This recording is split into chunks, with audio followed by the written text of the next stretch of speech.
Screen visible है ना, एक बार आप लोग बता दीजिए। जी जी मैम।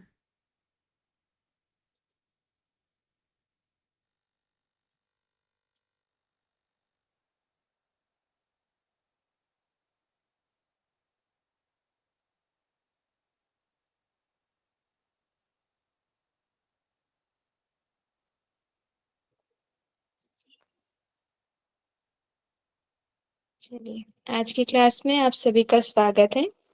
कल हमने देखा था कि योग वशिष्ठ में वर्णित योग की पद्धतियां देखी थी, है ना। तुर्यावस्था को प्राप्त करने के लिए 3 पद्धतियां बताई गई हैं, जिसमें से है एकत्व की दृढ़ भावना, मनोलय अर्थात मन का लीन हो जाना, प्राण निरोध, हम चित्त को कैसे कंट्रोल कर सकते हैं, ये हमने डिटेल में देखा हुआ था।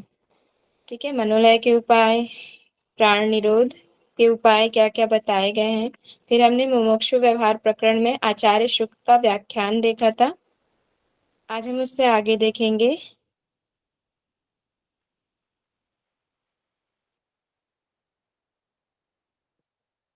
चलिए, मुक्ति के 4 द्वारपाल कौन से प्रकरण में बताया गया है, बताइए आप लोग। मुमुक्षु। और किसकी चर्चा मिलती है 4 द्वारपाल के अतिरिक्त? पुरुषार्थ की मैम। बहुत बढ़िया। चलिए, आज हम इन 4 द्वारपालों के बारे में जानते हैं क्या क्या है। मुक्ति के 4 द्वारपाल या स्वतंत्रता के 4 स्तंभ, डायरेक्ट क्वेश्चन भी बन सकते हैं। स्वतंत्रता के 4 स्तंभ कौन कौन से हैं? आंसर क्या होगा? शांति, विचार, संतोष और सत्संग अर्थात साधु संग। ठीक है, जो हमने शम, विचार, संतोष और साधु संग देखा हुआ था, ये है मुक्ति के 4 द्वारपाल। शम हो जाएगा, विचार हो जाएगा जिसे हम विवेक बुद्धि भी बोल सकते हैं, संतोष यानी कि जो हमें संतुष्टि प्राप्त होती है, संतोषी व्यक्ति जो होता है उसके बारे में बताया गया है। और फिर है सत्संग अर्थात साधुओं का संग, हमारी संगति कैसी होनी चाहिए, ये सारी चीजें इसमें बताई गई हैं। ठीक है, तो ये आप लोग याद रखेंगे। डायरेक्ट क्वेश्चन भी दे सकते हैं कि मुक्ति के 4 द्वारपाल कौन से हैं, 4 ऑप्शन दे सकते हैं, या इनमें से कौन नहीं है, इस तरह से भी इसमें क्वेश्चन बन सकता है। ठीक है, चलिए आगे बढ़ते हैं हम।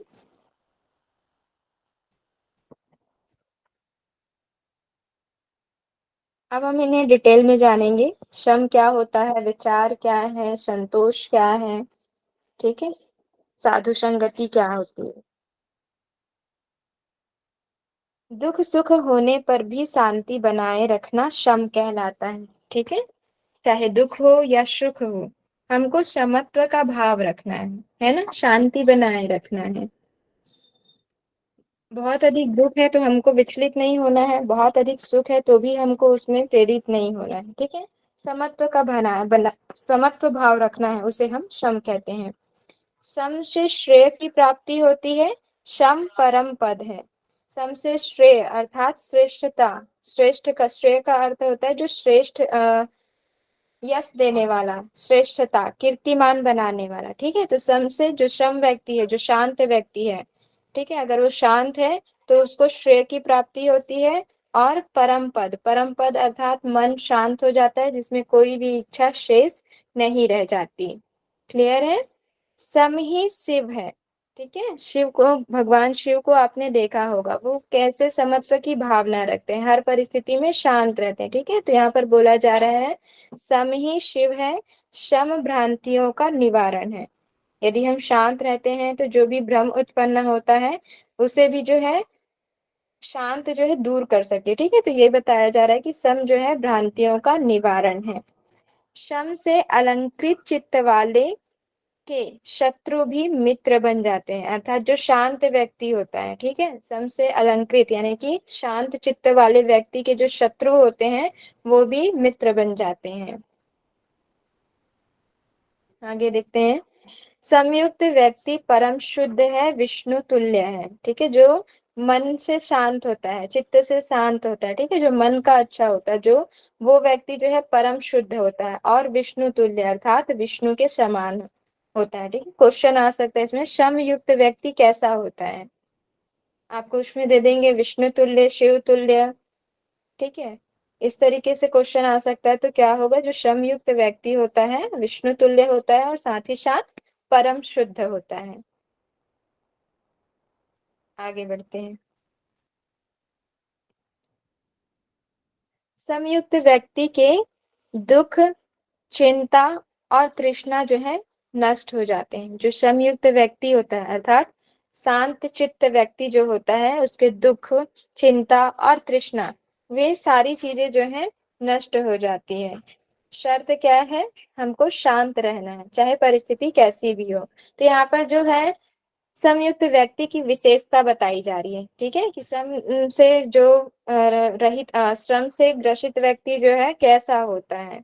संयुक्त व्यक्ति को देखकर सब प्राणियों का मन भी प्रसन्न हो जाता है। आप लोग देखे होंगे कि जो शांत चित्त व्यक्ति होता है ना, जो पॉजिटिविटी से व्यक्ति भरा होता है, उसको देखकर एक अलग ही जो है प्रसन्नता उत्पन्न हो जाती है। जो उसका ऑरा होता है ना, वो अलग ही उसमें तेज होता है, ठीक है। तो यहाँ पर वही बताया जा रहा है कि संयुक्त व्यक्ति को देखकर सब प्राणियों का जो मन है वो प्रसन्न हो जाता है।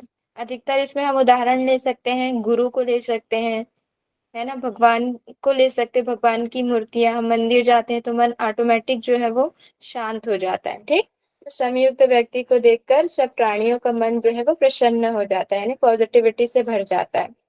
यदि बुद्धि सम से युक्त है तो कटु भी मधुर लगता है, ठीक है, जो कड़वा है वो मीठा लगने लगता है यदि हमारी बुद्धि शांत है तो।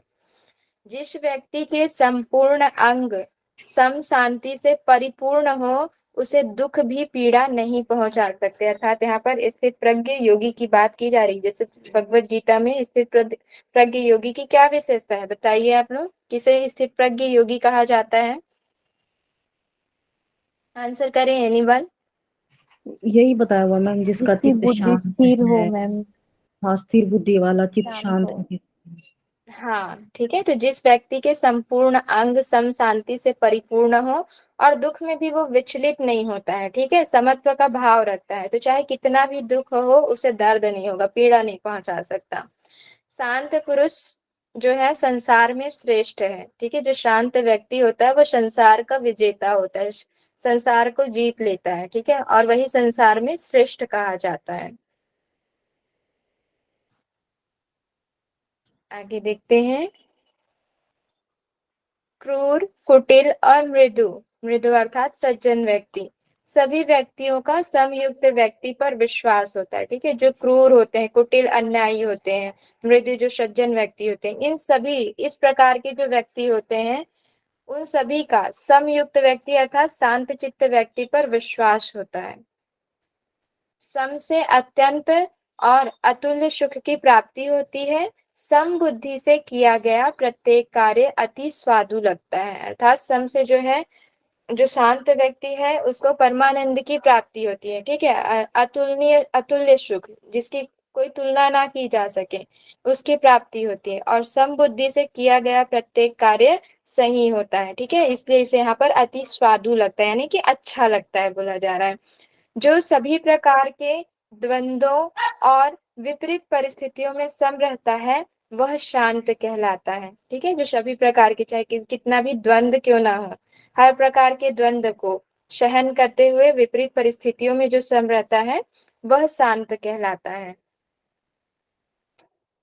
तपस्वी, विद्वान, राजा और बलवान इत्यादि सभी प्रकार के पुरुषों में समयुक्त व्यक्ति ही शोभा को प्राप्त होता है। अर्थात कह रहे हैं यहाँ पर कि तपस्वी हो, चाहे विद्वान हो, राजा हो या बलवान, अगर ये शांत चित्त व्यक्ति हैं तभी शोभा को प्राप्त होंगे, अर्थात श्रेष्ठ कहे जाएंगे, ठीक है।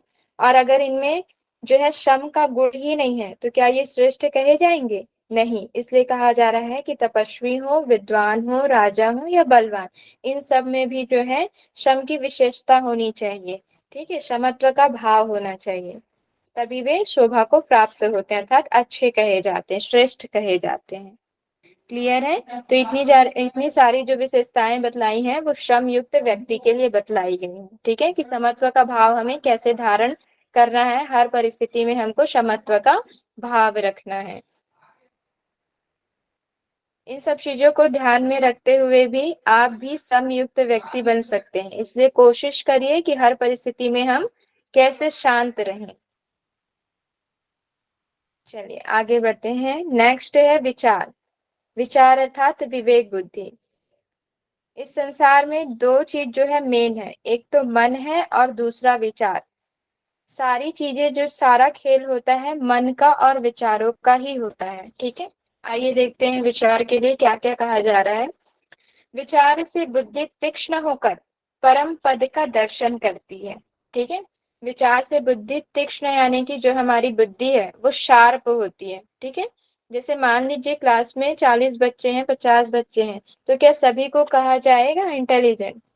जिनकी बुद्धि शार्प होगी, जो आंसर करने में श्रेष्ठ होंगे, है ना, त्वरित उत्तर देते हो, उनको कहा जाता है इंटेलिजेंट। उसी प्रकार से यहाँ पर भी बताया जा रहा है कि विचार से, जिनके विचार अच्छे होते हैं, ठीक है, उनकी बुद्धि भी तीक्ष्ण हो जाती है, और जब बुद्धि तीक्ष्ण होती है तो परम पद का दर्शन करते हैं, अर्थात परमात्मा का दर्शन करते हैं। ठीक है, नेक्स्ट देखते हैं। यह संसार रूपी रोग की महा औषधि है। ठीक है, जितने भी प्रकार के विचार हैं, अगर हमारे विचार अच्छे होते हैं तो हम अच्छे कार्य करते हैं। इसलिए जो बोला जा रहा है कि विचार जो है हर प्रकार के रोग में जो है महा औषधि का कार्य करती है, महा औषधि के रूप में कार्य करती है। संसार की अनंत प्रवृत्तियों को विचार रूपी आरे से ही काटा जा सकता है। ठीक है, जितनी भी प्रवृत्तियां संसार में प्रचलित हैं, जो भी चल रहे हैं, वो भी प्रवृत्तियां कैसी? विचार रूपी। ठीक है, उन सभी को जो है विचार रूपी आरे से ही काटा जा सकता है। नेक्स्ट है, दुख इत्यादि में विचार ही सज्जनों का परम आश्रय है। ठीक है, जैसे कि हम दुखी होते हैं, है ना, उस समय जो है अगर कोई हमारे लिए मोटिवेटेड जो है शब्द बोलता है, या हमको उत्साहित करता है कि कोई बात नहीं, अभी दुख का समय है, बाद में सुख का समय आएगा, इस तरीके से जो बहुत सारे शब्द होते हैं जो हमको प्रेरित करें आगे बढ़ने के लिए, ठीक है, तो वो हमारे लिए क्या होता है? आश्रय रूपी कार्य करता है। तो वही बोला जा रहा है यहाँ पर कि दुख में जो है विचार ही सज्जनों का परम आश्रय है। विचार से हम अशुभ को त्याग कर शुभ को धारण करते हैं। ठीक है, विचार से हम नेगेटिविटी, अशुभ यानी नेगेटिविटी को त्याग कर शुभ को धारण करते हैं। बल, बुद्धि, तेज और क्रिया का फल इत्यादि जो है विचार से ही सिद्ध होते हैं। बल हो, बुद्धि हो, तेज हो, ठीक है, क्रिया, इन सब का जो फल है विचार से ही सिद्ध होते हैं। विवेक को नष्ट करने वाले महामोह को विचार जो है नष्ट कर देता है। ठीक है, विवेक को नष्ट करने वाले जो महामोह होते हैं वो विचार को नष्ट कर देता है। अर्थात यहाँ पर बोला जा रहा है कि जो महामोह होता है ना, जब मोह से व्यक्ति ग्रसित होता है तो उसमें स्वार्थ की भावना आ जाती है। तो उस स्वार्थ की भावना को जो है विचार ही काट सकते हैं। ठीक है, कि नहीं, हमको स्वार्थ, केवल अपने स्वार्थ के बारे में नहीं सोचना है, ठीक है, लोगों के कल्याण के लिए भी कार्य करना है। तो वही यहाँ पर वो चीजें बोली जा रही हैं कि विवेक को नष्ट करने वाला जो मोह होता है उसको भी जो है हम विचार के माध्यम से नष्ट कर सकते हैं। राजा के समान भोग को प्राप्त करता है, ठीक है, विचार के माध्यम से। देखिए, विचार जो है अगर उसको काम वासना से रहित विचार, काम वासना वाले विचार आते हैं तो वो भोग को प्राप्त करेगा। ठीक है, वैराग्य वाले विचार आते हैं तो वो साधु संतों की संगति करेगा और संसार से जो है डिटैच होता जाएगा, और जो इस संसार मतलब वास्तविक ज्ञान है उसको प्राप्त करके वो मोक्ष की ओर बढ़ेगा। ठीक है, तो वही विचार जो है हमको वैराग्य की ओर जाने को प्रेरित करता है, और वही विचार अगर क्या बोलते हैं काम वासना से काम वासना युक्त होते हैं तो फिर हमको भोग की ओर प्रेरित करता है। ठीक है, तो वही यहाँ पर बताया जा रहा है कि विचार के माध्यम से हम राजा के समान भोग को भी प्राप्त कर सकते हैं। क्लियर है? ज्यादा फास्ट तो नहीं हो रहा ना? No ma'am. चलिए आगे बढ़ते हैं। विपत्तियों में मन विषाद को प्राप्त नहीं होता है। अब यहाँ पर दो प्रकार के विचार बताए जा रहे हैं, अच्छे विचार के बारे में भी बताया जा रहा है और जो नेगेटिव विचार होते हैं। ठीक है, इन दोनों विचारों को लेकर हम साथ साथ चल रहे हैं। विपत्तियों में मन जो है विषाद को प्राप्त नहीं होता। ठीक, चाहे कितनी भी विपत्तियां आए, यदि हम खुद से मोटिवेट होना जानते हैं तो हम विषाद को प्राप्त नहीं होंगे। ठीक है, इसलिए जो मन है विषादों में नहीं जाकर आगे बढ़ने के लिए सोचता है। नेक्स्ट आगे बढ़ते हैं। अविचार के कारण सभी प्रकार के दुख, निषिद्ध कार्य और मानसिक पीड़ाएं इत्यादि दोष उत्पन्न होते हैं, इसलिए अविचार का त्याग कर देना चाहिए। ठीक है, जैसे कि जो है विपत्तियों में मन विषाद को प्राप्त नहीं होता, यानी कि अगर हम पॉजिटिविटी से भरे हुए हैं तो जो हमारा मन है वो दुख में नहीं जाएगा, रोग में नहीं जाएगा, तृष्णा युक्त नहीं होगा। ठीक है, इन सब से रहित हो जाएगा। उसी प्रकार अविचार के कारण सभी प्रकार के जो दुख हैं, निषिद्ध कार्य अर्थात जो कार्य करने योग्य नहीं है, मानसिक पीड़ा इत्यादि जो दोष हैं वो उत्पन्न हो जाते हैं, इसलिए जो है अविचार है उनको त्याग देना चाहिए। ठीक है, जो बुरे विचार आ रहे हैं, जो बुरे ख्याल आ रहे हैं, उनको त्याग देना चाहिए। अविचार में क्या होता है, बुद्धि जो है सूक्ष्म हो जाती है। ठीक है, ज्यादा ब्रॉड नहीं हो पाती बुद्धि हमारी। दुख से पार जाने के लिए विचार के अलावा कोई उपाय नहीं है। पीछे से बहुत साउंड आ रहा है क्या?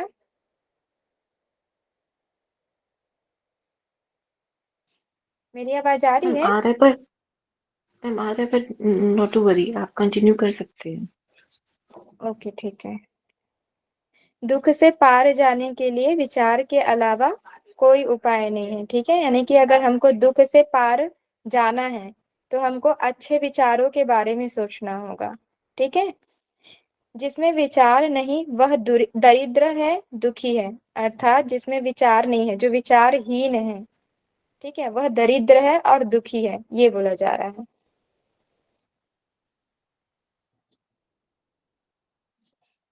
चलिए नेक्स्ट बढ़ते हैं। मैम ये क्लियर नहीं विचार, हुआ कि विचार नहीं है तो मतलब विचार नहीं है का मतलब यहाँ पर ये बोला जा रहा है कि ये कुछ भी विचार नहीं, ना अच्छे विचार है ना बुरे विचार हैं, लेकिन यहाँ पर जो है अच्छे विचारों को महत्व दिया जा रहा है। ठीक है, जिसमें विचार ही नहीं है वह दरिद्र और दुखी है।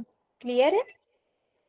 मुख्य रूप से अच्छे विचारों को ही कहा जा रहा है, लेकिन अब जो कुछ सोच ही नहीं रहा है, कुछ कर ही नहीं रहा है, ठीक है, तो उसको बताया जा रहा है यहाँ पर दरिद्र है और दुखी है। और गलत मतलब विचार आ रहे हैं मूढ़ावस्था, जैसे तामसिक।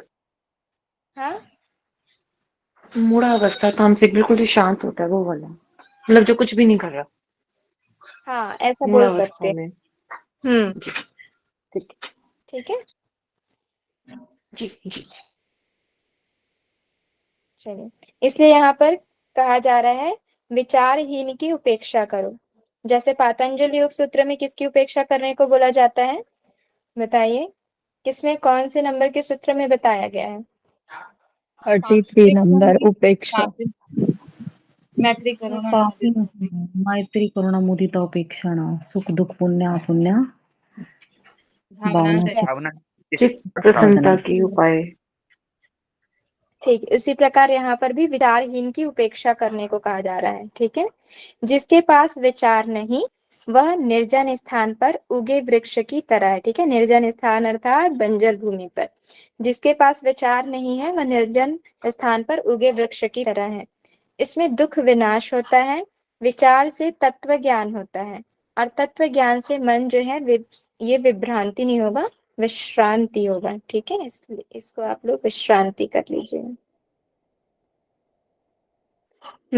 इसमें दुख विनाश होता है, विचार से तत्व ज्ञान होता है, तत्व ज्ञान से मन जो है विश्रांति होती है। अब देखिए, अभी तक हम क्या देख रहे थे, अविचार के बारे में, अब यहाँ पर विचार आ गया।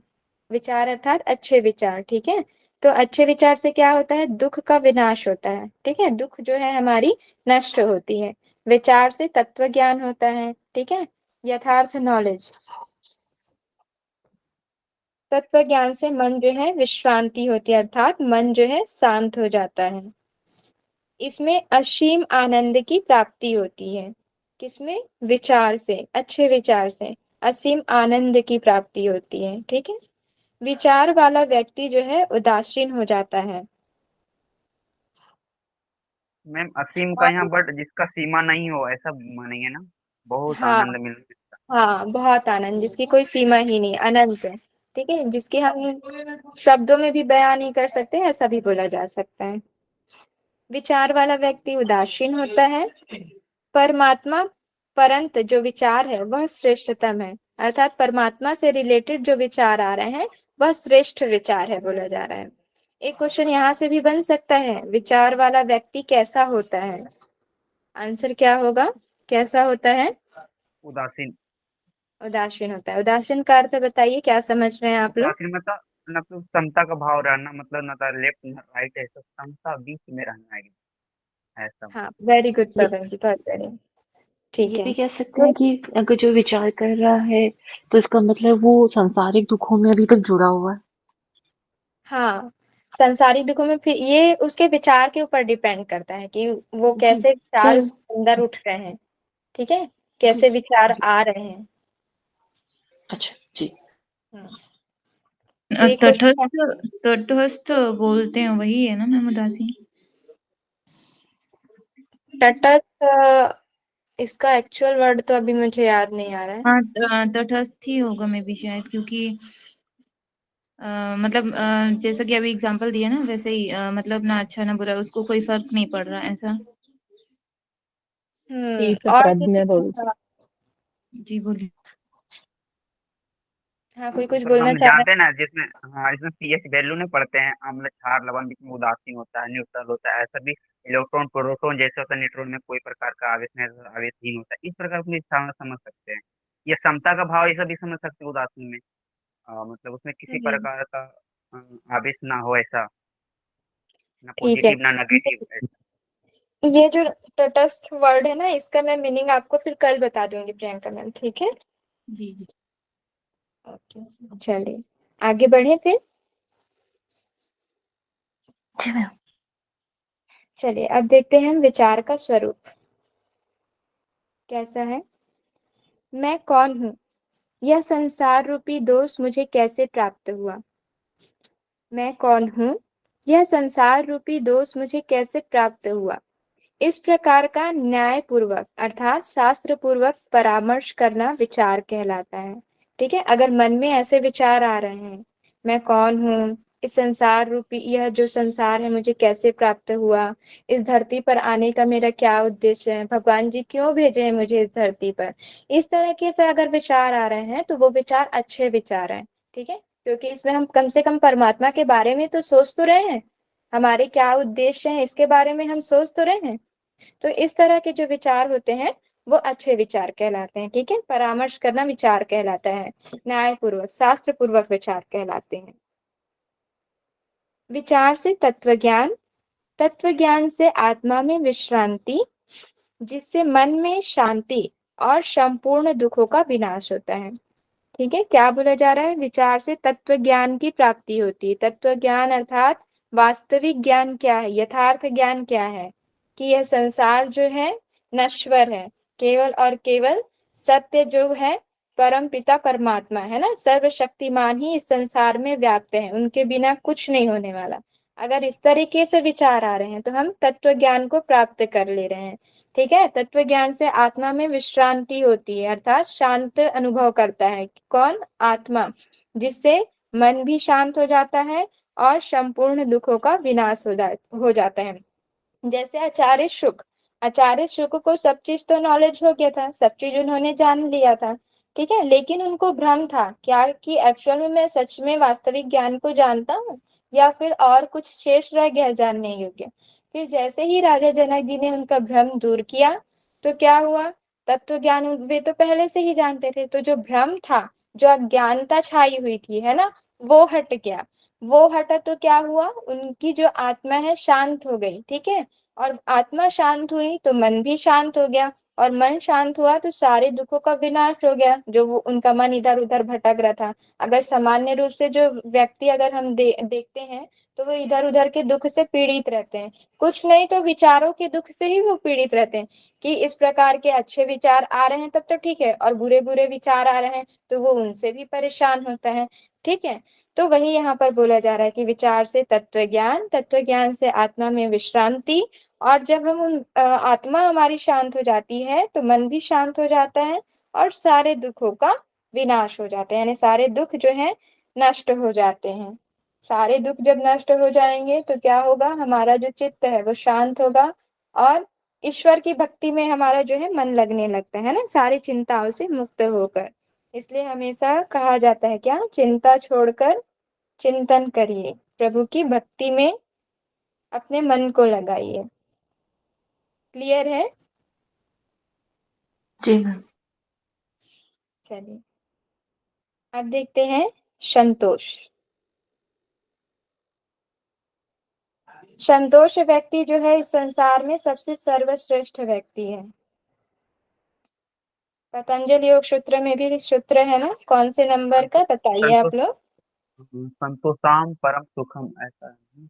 हाँ, संतोषादनुत्तम सुख लाभ। अनुत्तम सुख लाभ। संतोषाम उत्तम सुख लाभ, सॉरी। संतोष से बड़ा कोई सुख नहीं है। संतोष व्यक्ति ही इस संसार में सबसे सुखी व्यक्ति है। ठीक है, संतोष को परम श्रेय और परम सुख कहा जाता है। यहाँ पर क्वेश्चन बन सकता है, संतोष को और किन नामों से जाना जाता है या और क्या कहा जाता है? तो परम श्रेय और परम सुख, ये आप लोग ध्यान रखेंगे। संतोष के असीम सुख से युक्त व्यक्ति को विशाल साम्राज्य का सुख भी तिनके के समान प्रतीत होता है। ठीक है, जो संतोषी व्यक्ति है उसके सामने आप बहुत सारे धन रख दीजिए, खाने पीने की अच्छी अच्छी चीजें रख दीजिए, बहुत सारे उसे जमीन जायदाद दे दीजिए, तो वो तिनके के समान यानी कि तुच्छ प्रतीत होगा अगर संतोषी व्यक्ति है तो। कोई कुछ कह रहे हैं? नाम जिसका नाम तब संतोष होगा उसका मन में कोई दुख नहीं होगा क्या? क्या जिसका नाम संतोष होगा?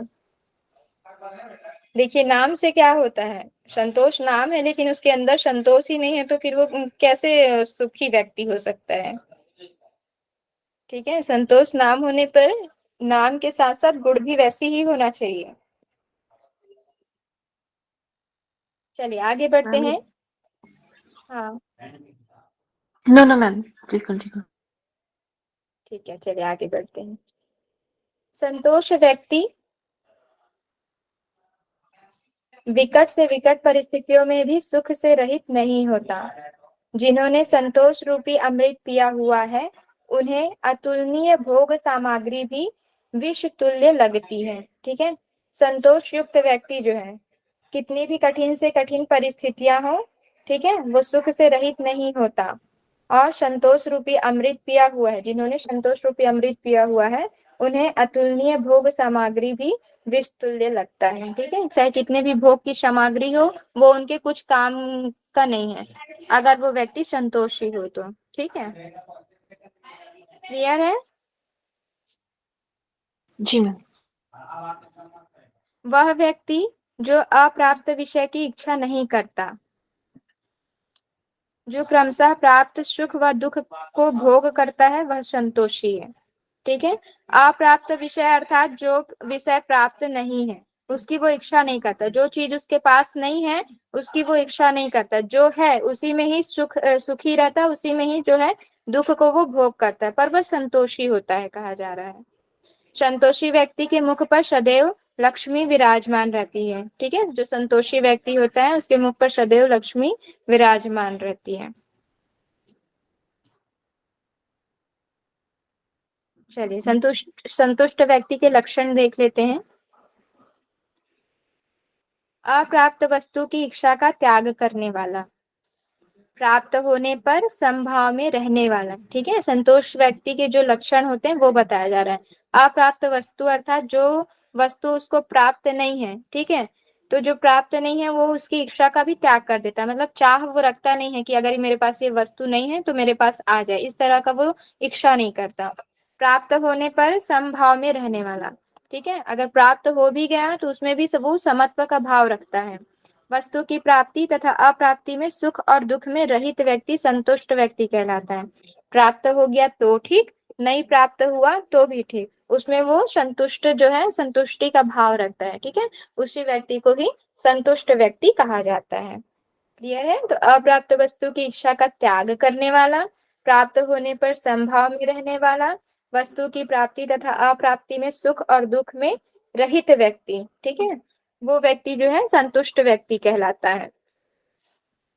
जो अप्राप्त वस्तु की अभिलाषा नहीं करता, क्रमशः प्राप्त सुख और दुख का भोग करता है, ऐसा सौम्य और सदाचरण वाला व्यक्ति संतुष्ट कहलाता है। यहाँ पर भी वही बातें कही जा रही है, अप्राप्त वस्तु की अभिलाषा नहीं करता, अभिलाषा अर्थात इच्छा नहीं करता, क्रमशः प्राप्त सुख और दुख का भोग करता है। ठीक है, सुख आ रहा है तो सुख का अनुभव करता है, दुख आ रहा है तो दुख का अनुभव करता है, दोनों में समत्व का भाव रखता है। ऐसा सौम्य और सदाचार वाला व्यक्ति जो है संतुष्ट कहलाता है, यानी संतोषी व्यक्ति कहलाता है। चलिए, जिस व्यक्ति का आदि और व्याधि से मुक्त संतुष्ट मानस अर्थात मन है, वह दरिद्र होते हुए भी साम्राज्य के सुख गुण का भोग करता है। ठीक है, यहाँ पर यानी कि जो व्यक्ति है आदि हो या व्याधि हो, उन सब से भी मुक्त हो जाता है। ठीक है, कौन? संतोषी व्यक्ति। वह दरिद्र होते हुए भी साम्राज्य के सुख और गुण का सुख, अच्छा यहाँ पर ये ना दुख होगा, गुण नहीं होगा। ठीक है, ये आप लोग ऐड कर लेंगे। दरिद्र होते भी हुए भी साम्राज्य के सुख और दुख का भोग करता है, चाहे सुख हो या दुख हो, संतोषी व्यक्ति उसका जो है भोग करता है। उसमें बहुत अधिक दुख नहीं होता, ना ही सुखी होता है, यानी कि समत्व का भाव रखता है। संतोष से तप्त व्यक्ति, संतोष से तप्त नहीं होगा, ये तृप्त होगा। संतोष से तृप्त व्यक्ति के मुख पर सदा लक्ष्मी विराजमान रहती है, ये तो हमने पहले ही देख चुका है। ठीक है, इसलिए संतोष जो है इस संसार में सबसे बड़ा गुण है। क्लियर है? मैम नीचे लेने में मैम सत्संग होगा ना, सत्संग में शरण सत्संग है। क्या बोल रहे पवन जी, आपकी आवाज नहीं आ रही।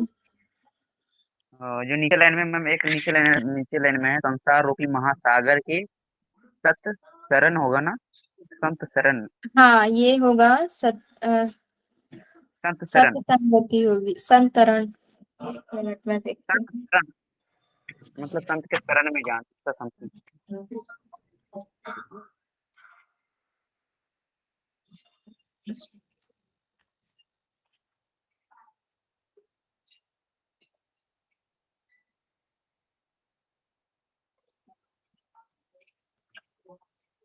इस वर्ड को आप क्या बोल रहे पवन जी, क्या होना चाहिए?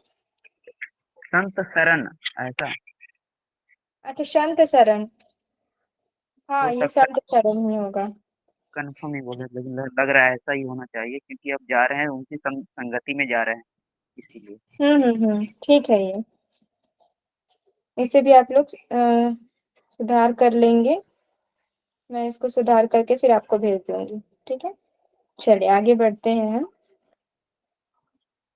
सत्संगति बोली जाती है ना, जैसी संगति वैसे संस्कार, वैसी ही हमारी बुद्धि होती है। इसलिए हमेशा अच्छी संगति में रहना चाहिए, अच्छे लोगों से जुड़े रहना चाहिए। संसार रूपी महासागर के ये ना तरंग हो सकता है। चलिए मैं इसको क्लियर कर लूंगी। ठीक है, संतरण में सत्संगति सर्वत्र उपकार करती है, यानी कि ये जो संसार है उसको कैसा बताया जा रहा है, महासागर के रूप में जो है विदित किया जा रहा है। ठीक है, बताया जा रहा है। उसमें जो है सत्संगति, यानी कि हमारी जो संगति है अगर वो अच्छी हुई तो वो सभी प्रकार से उपकार करती है। ठीक है, अगर हम अच्छे लोगों से जुड़े हुए हैं तो हमारे चाहे अच्छे समय हो या बुरे समय हो, दोनों में वे हमारे काम आते हैं। ठीक है, और अगर हमारी संगति अच्छी नहीं है तो वे जब काम होता है तब पेट दिखाकर भाग जाते हैं। यहाँ पर ऐसा हम समझ सकते हैं कॉमन भाषा में। ठीक है, जो महात्मा सत्संगति से उत्पन्न विवेक रूपी पुष्प की रक्षा करते हैं वे मोक्ष को प्राप्त होते हैं। ठीक है, क्या बोला जा रहा है, जो महात्मा सत्संगति से उत्पन्न विवेक रूपी पुष्प की रक्षा करते हैं। यहाँ पर एग्जाम्पल दिया जा रहा है। ठीक है, किस प्रकार की पुष्प? विवेक रूपी पुष्प। किससे? सत्संगति से उत्पन्न। ठीक है, यानी कि विवेक बुद्धि, विवेकी मनुष्य की बात की जा रही है। तो जो महात्मा सत्संगति से उत्पन्न विवेक रूपी पुष्प की रक्षा करते हैं वे मोक्ष को प्राप्त करते हैं। यहाँ पर भी क्वेश्चन बन सकता है कि जो महात्मा सत्संगति से उत्पन्न विवेक रूपी पुष्प की रक्षा करते हैं वो किस चीज को प्राप्त करते हैं? तो किसको? मोक्ष को। ठीक है, और सत्संगति से उत्पन्न किसकी रक्षा करते हैं? तो विवेक रूपी पुष्प की भांति। ऐसा भी क्वेश्चन बन सकता है। ठीक है, चलिए आगे देखते हैं। सत्संगति होने पर आत्मीय जन और धन से शून्य दुख पूर्ण स्थान जन और धन से परिपूर्ण हो जाता है। ठीक है, जो सत्संगति होने पर आत्मीय जन, ठीक है, यानी लोगों को बोला जा रहा है, और धन से शून्य दुख पूर्ण स्थान जन और धन से परिपूर्ण हो जाता है। मृत्यु उत्सव हो जाती है और विपत्तियां संपत्तियां बन जाती हैं। ठीक है, यदि हम जो है हमारी संगति अच्छी होती है ना, तो हमारी संगति अच्छी होती है तो मृत्यु जो है उत्सव के समान हो जाता है, बोल रहा है, और जो विपत्तियां हैं वो संपत्तियां बन जाती हैं। ठीक है, सत्संगति का त्याग नहीं करना चाहिए, यानी कि हम साधु संग या जो अच्छे लोग हैं उनका त्याग नहीं करना चाहिए, बोल रहे हैं। यह बुद्धि को अत्यंत बढ़ाने वाली, अज्ञान का नाश करने वाली और मानसिक व्यथाओं को दूर करने वाली है। ठीक है, क्या कौन कौन मानसिक व्यथाओं को दूर करने वाली है? तो सत्संगति। इसलिए बोला जा रहा है कि सत्संगति का त्याग कभी नहीं करना चाहिए, क्योंकि सत्संगति से जो है हमारी बुद्धि जो है तीव्र होती है ना, बुद्धि बढ़ती है, अज्ञानता का नाश होता है। यदि हम अच्छे संगति में रहते हैं, साधुओं का संग करते हैं, तो हमारी विवेक बुद्धि बढ़ती है और मानसिक व्यथाओं को, ठीक है, जो भी तनाव है, जो भी टेंशन चल रहा है, वो सत्संगति से भी दूर हो जाता है। ठीक, कितनी भी कष्टप्रद या विवशपूर्ण परिस्थिति हो, मनुष्य को क्षण मात्र के लिए भी सत्संगति का त्याग नहीं करना चाहिए। ठीक है, कैसी भी कठिन परिस्थिति हो, विवशपूर्ण परिस्थिति हो, है ना, उसमें हमको जो है सत्संगति का त्याग नहीं करना चाहिए, हमेशा सत्संगति बनाए रखनी चाहिए। क्लियर है? चलिए, इससे विवेक उत्पन्न होता है जो हृदय के अंधकार को दूर करता है। किससे विवेक उत्पन्न होता है बताइए? सत्संगति से। और सत्संगति के माध्यम से और क्या होता है? हृदय के अंधकार जो है दूर हो जाते हैं। ठीक है, तो सत्संगति से विवेक उत्पन्न होता है। सत्संगति से क्या होता है, ऐसा क्वेश्चन भी आ सकता है। विवेक जो है, विवेक में वृद्धि होती है, दुखों का नाश होता है। ठीक है, ए व बी दोनों या इनमें से कोई नहीं, तो क्या आंसर होगा? ए और बी, विवेक उत्पन्न होगा और अंधकार भी दूर होगा। ठीक है, तो इस तरीके से क्वेश्चन बन सकता है। तो सत्संगति से विवेक उत्पन्न होता है और जो हृदय के अंधकार है वो भी दूर हो जाते हैं।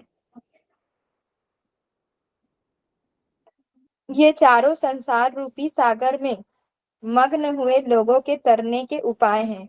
ये चारों कौन कौन कौन से चार बताइए? ये चारों अर्थात किसकी बात कही जा रही है? समाचार, संतोष और सत्संगति।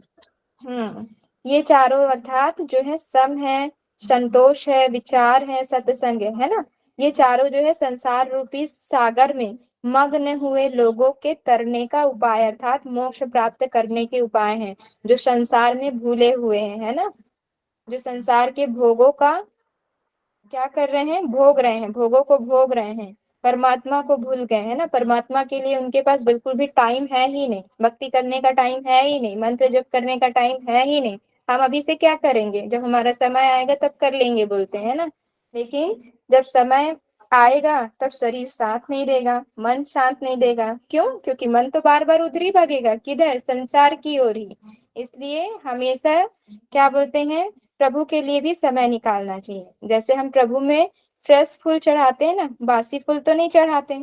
तो फिर जो हमारा शरीर है ना, अभी स्वस्थ है, तंदुरुस्त है, तो प्रभु की भक्ति के लिए भी समय निकालना चाहिए। वही बोला जा रहा है कि जो संसार रूपी सागर में मग्न है वे लोगों के तरने का उपाय है कौन? सम, संतोष, विचार और साधु संग। ठीक है, तो सम पहले आ जाएगा, फिर विचार आएगा, फिर संतोष आएगा और साधु संग। इसको सीक्वेंस में भी पूछ सकते हैं, तो आप लोग सीक्वेंस में याद रखिएगा। एक का भी अभ्यास सिद्ध होने पर चारों का अभ्यास सिद्ध हो जाता है। यहाँ पर ये बोला जा रहा है कि यदि हम एक का भी अभ्यास कर लेते हैं, एक को ही सिद्ध कर लेते हैं, या तो आप सम को सिद्ध कर लीजिए या विचारों को सिद्ध कर लीजिए। विचार कैसे होने चाहिए? अच्छे विचार। या फिर आप संतोष को सिद्ध कर लीजिए, या फिर आप इन तीनों को छोड़कर साधु संग कर लीजिए, अच्छी संगति कर लीजिए। तो चारों में से कोई एक सिद्ध कर लेंगे तो चारों जो है अपने आप, तीनों जो है अपने आप सिद्धि हो जाएगी, है ना।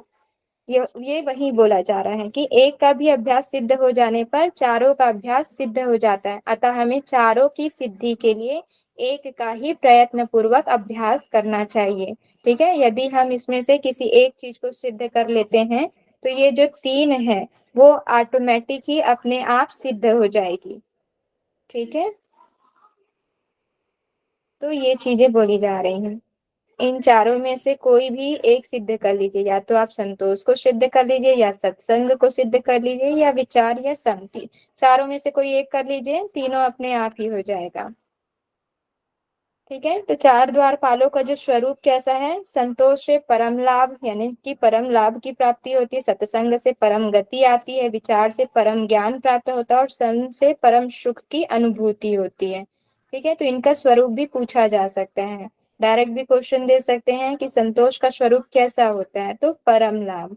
सत्संग की जो स्वरूप होती है परम गति, विचार का स्वरूप परम ज्ञान, और शम का जो स्वरूप है वो परम सुख है। क्लियर है? आगे बढ़े। जी मैम। चलिए, समय है ना अभी कि हो गया? समय हो गया है। हो ज्ञान गया की 7 भूमियां हैं और अज्ञान की 7 भूमियां, ये कल हम देख लेंगे। ठीक है, जी मैम। इसमें एक ये भी बना हुआ है कि हमेशा हम बहाने बनाते रहते हैं ना। लोग अगर हमें बोलते हैं कि भगवान की कथा सुनिए, सत्संग करिए, प्रवचन पर जाइए, लोग अधिकतर क्या बोलकर वो करका देते हैं कि हमारे पास अभी समय नहीं है। अभी हमारा समय थोड़ी है भजन करने का, भक्ति करने का या सत्संग सुनने का। भैया अभी नहीं करोगे तो कब करोगे? अभी मन लगाओगे तब तो जाके लास्ट में मन लगेगा, नहीं तो मृत्यु के समय वही विचार आएंगे जो अभी सब में लिप्त हैं हम लोग, है ना। तो एक बना हुआ है, जहाँ सत्संग होता है वहां पर नित्य जाओ तुम, हमें फुर्सत नहीं कहकर ये मौका मत गवाओ तुम।